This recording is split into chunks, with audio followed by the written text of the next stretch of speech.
Hello दोस्तों, मेरा नाम है अली और आप देख रहे हैं स्टडी पॉइंट। ये वीडियो उन सभी स्टूडेंट के लिए है जो फर्स्ट और सेकंड ईयर में थे, जिन्हें प्रमोट कर दिया गया लेकिन उन्हें असाइनमेंट बनाकर वेबसाइट पर अपलोड करने हैं। तो जैसे कि आपको पता है, आपकी डेट शीट आ चुकी है। आपके जो असाइनमेंट हैं वो 25 तारीख से शुरू होने वाले हैं। तो उसके रिगार्डिंग ये एक नया नोटिस आया है जिसमें आपकी सारी क्वारी जो है उनको सॉल्व किया गया है। तो चलिए देख लेते हैं उस नोटिस को।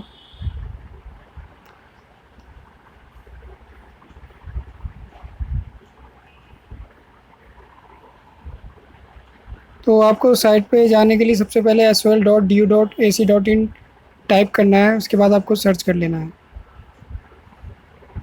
सर्च करने के बाद आप नीचे आओगे तो आपको पहला ऑप्शन मिलेगा, आप उस पर क्लिक कर सकते हैं।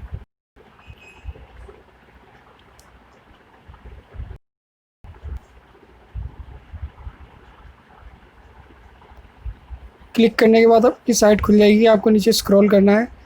आप जब नीचे स्क्रॉल करोगे तो आपको थोड़ा ना इसको प्रेस कर लेना है, क्योंकि वो जो नोटिफिकेशन है वो ऊपर चला जाता है जल्दी से। तो आप जैसे ही नीचे आओगे आप तुरंत साइड में क्लिक कर दोगे। तो आप जैसे कि देख सकते हो, ready ignore for assignment based revolution, ये आपका नोटिस है। 22/6/2020 को ये अपलोड किया गया है। तो आप इसे डाउनलोड करने के लिए आप इस पर क्लिक करोगे और यहाँ से डाउनलोड कर सकते हैं। तो देख लेते हैं इस नोटिस में क्या क्या कहा गया है। इस नोटिस में उन सभी चीज़ों को बताया गया है जो आपको पहले ही क्लियर हो चुकी है, लेकिन ये हिंदी में बताया गया है। बहुत से स्टूडेंट जो हैं वो क्वारी कर रहे थे, तो वो अपना आप भी इसको डाउनलोड करके देख सकते हैं कि इसमें क्या क्या लिखा हुआ है। तो हम भी देख लेते हैं। पहला इसमें लिखा हुआ है, असाइनमेंट आधारित मूल्यांकन 1 और 2 सेमेस्टर के विद्यार्थियों के लिए जिन्होंने वर्ष 2019 में प्रवेश लिया है। प्रथम वर्ष में पास हुए विद्यार्थियों जो दूसरे वर्ष में पास हैं, उनकी परीक्षाएं भी असाइनमेंट आधारित मूल्यांकन के आधार पर तो होंगी। मतलब कि जो फर्स्ट और सेकंड ईयर के स्टूडेंट हैं उन्हें प्रमोट कर दिया गया है, लेकिन आपको असाइनमेंट बनाना है। दूसरी इसमें बात लिखी है, प्रत्येक विषय पेपर के असाइनमेंट आधारित मूल्यांकन के लिए किन्हीं 2 प्रश्न के उत्तर दें। मतलब आपको 3 या 4 या 5 कुछ कितने भी क्वेश्चन मिल जाएंगे हर सब्जेक्ट के, लेकिन आपको उसमें से 2 क्वेश्चन के आंसर देने देने हैं आपको। तीसरा जो पॉइंट है इसमें लिखा है, प्रत्येक प्रश्न के समान अंक है। प्रत्येक विषय पेपर के लिए अलग अलग पुस्तिका का प्रयोग करें। मतलब कि अलग अलग विषय के लिए अलग अलग अंक जो है वो दिए जाएंगे। तो अलग अलग असाइनमेंट बनाने हैं, ये नहीं कि एक साथ असाइनमेंट बना के आपने और उसे अपलोड कर दिया। अलग अलग असाइनमेंट बनाने हैं हर सब्जेक्ट के। तीसरे पॉइंट में ये लिखा है। चौथे पॉइंट में लिखा है, असाइनमेंट आधारित मूल्यांकन के लिए प्रश्न पत्र एसओएल की वेबसाइट पर उपलब्ध हैं। संबंधित विषयों को डैशबोर्ड से लॉगिन करके आप अपने प्रश्न पर पत्र डाउनलोड कर होंगे। मतलब कि जो आपका जो क्वेश्चन पेपर आएगा ये एसओएल की वेबसाइट पर आएगा। जैसे कि आप डैशबोर्ड खोलोगे तो उसमें आपके प्रश्न जो हैं लिखे आ जाएंगे। तो वहाँ से आपको डाउनलोड करके इनके आंसर लिखने हैं। अगर कोई स्टूडेंट होंगे जो नहीं जानते कि डैशबोर्ड कैसे लॉगिन करें, तो उसके लिए मैं सेपरेट वीडियो बना दूँगा, आप देख सकते हैं। पांचवा हमारा पॉइंट है, सभी उत्तर A4 आकार की पेपर शीट पर लिखे जाने चाहिए और अधिकतम इसे A4 साइज़ की शीट के एक तरफ लिखा जाना चाहिए। मतलब कि जो आपको आंसर लिखना है वो A4 साइज़ की शीट होती है उस पर लिखना है और उसके वन साइडेड लिखना है, क्योंकि अगर आप नेक्स्ट साइडेड लिखोगे तो जब स्कैन करोगे तो उसमें दिक्कत आ सकती है। अब बहुत से स्टूडेंट थे वो ये प्रश्न कर रहे थे कि प्लेन शीट पे लिखें या लाइनिंग वाली पे लिए। तो मैं आपको बोलूँगा कि आप प्लेन पे लिखो, क्योंकि जैसे कि इन्होंने ओपन बुक एग्जामिनेशन के लिए प्लेन शीट कहा था, तो इन्होंने यहाँ तो क्लियर नहीं किया, लेकिन आपको भी प्लेन पे ही लिखना होगा। नेक्स्ट है छठा हमारा, विद्यार्थी उत्तर लिखने के लिए सिर्फ काले या नीले पेन का ही प्रयोग करेंगे। तो मतलब कि आपको केवल काले और नीले पेन का ही प्रयोग करना है, आप कोई और पेन का प्रयोग ना करें। आप हेडिंग लिखने के लिए या प्रश्न लिखने के लिए काले पेन का प्रयोग कर सकते हैं। प्रश्न भी लिखना आपको ज़रूरी है, वैसे तो इसमें नहीं लिखा है, लेकिन आप प्रश्न जो है वो लिख सकते हैं। सातवां पॉइंट है, विद्यार्थी उत्तर पुस्तिका के ऊपर अपना एसओएल रोल नंबर, परीक्षा रोल नंबर विषय और पेपर कोड लिखेंगे। उत्तर पुस्तिकाओं के प्रश्न पृष्ठ पर यह सब लिखा होना चाहिए। उत्तर पुस्तिका के पेज के नीचे प्रत्येक पृष्ठ पर विद्यार्थियों को हस्ताक्षर करना होगा, पृष्ठ संख्या लिखनी होगी। पहले जो नोटिफिकेशन आया था उसमें केवल आपको जो एसवाल का रोल नंबर होता है उसे, और एग्ज़ाम रोल नंबर जो होता है उसे, और पेपर कोड जो होता है उसे लिखने के लिए कहा था। लेकिन जो अब जो नोटिफिकेशन आया ये वाला, इसमें आपको विषय भी लिखना होगा। तो ये 4 चीज़ें होंगी। मैं एक बार फिर आपको बता देता हूँ।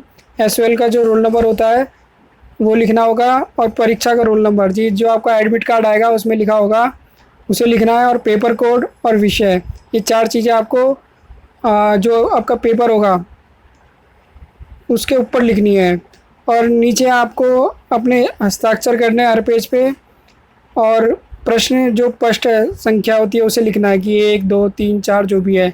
लेकिन जो ये एसवाल रोल नंबर और ये जो चीज़ें बताई है मैंने, ये केवल आपको खाली हर सीट मतलब पहले पेज पे लिखना है बस। जैसे कि आप मान लो हिंदी का कोई असाइनमेंट बना रहे हो तो खाली फर्स्ट पेज पर लिखा जाएगा, हर पेज पर नहीं। हर पेज पे केवल आपको साइन और प्रश्न जो पृष्ठ संख्या है वो लिखनी है।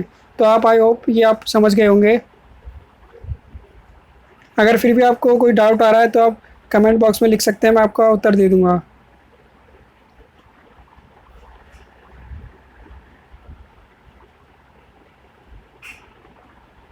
अब देख लेते हैं हमारा नेक्स्ट।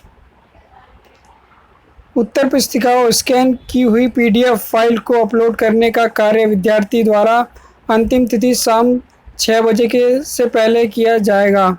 यह एसवाल वेबसाइट पर उपलब्ध विद्यार्थियों के उसी डैशबोर्ड पर किया जाएगा।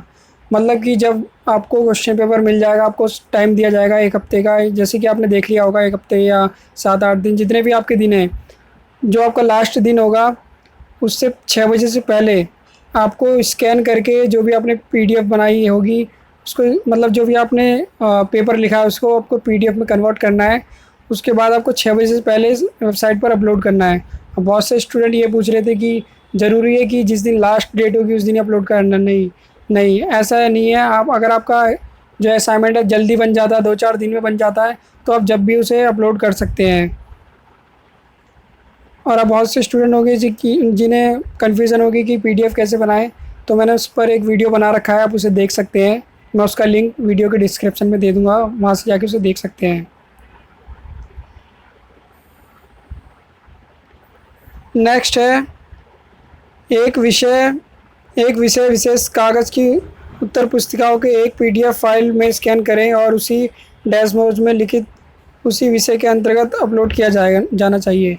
मतलब कि जैसे कि मैंने ऊपर भी कहा, अलग अलग जो पीडीएफ हैं, मतलब अलग अलग जो विषय हैं उनकी अलग अलग पीडीएफ बनानी है, और उन विषयों के अकॉर्डिंग आपको वेबसाइट पर अपलोड करना है। अगला पॉइंट है हमारा, दिव्यांग पीडब्ल्यू श्रेणी के विद्यार्थियों को उनके स्कैन